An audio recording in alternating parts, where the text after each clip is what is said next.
Un point plat de Lily Lucas, clairement, c'est son rapport au vélo. Lily Lucas est une grande sportive, elle a été quand même vice-championne de France d'aviron en 1998. Et voilà, elle a des jambes, quoi. C'est vraiment quelqu'un... elle boit pas de café, ça par rapport à son équilibre intérieur et personnel, gros respect. Moi qui suis une grosse buveuse de café, je respecte profondément ça. Et puis, elle est beaucoup dans le contrôle de son corps et beaucoup dans le contrôle de ses déplacements à vélo. Et par exemple, elle est déjà venue sur le plateau du Vercors à vélo, quand même. Donc ça, je pense que c'est une platitude tout à fait remarquable de Lily Lucas. Alice Van Dijk, c'est quand même un peu notre mère à tous. Premièrement, elle est sans déchets.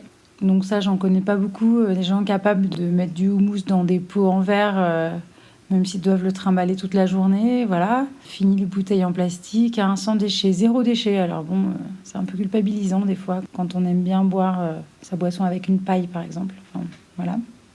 Alors Céline Pruvot, elle est extrêmement plate, c'est un peu un modèle de platitude. C'est une grande intellectuelle, elle est très diplômée, elle est docteure. Je suis très admirative de cette platitude-là. Pour avoir vécu des expériences de tournée avec elle, très respectueuse de son corps, très à l'écoute, et à la fois de ses émotions, et à la fois de comment elle se sent physiquement à l'intérieur d'elle-même. C'est un caractère hypersensible, donc elle est quand même à fleur de peau sur plein de choses, elle ressent énormément de choses.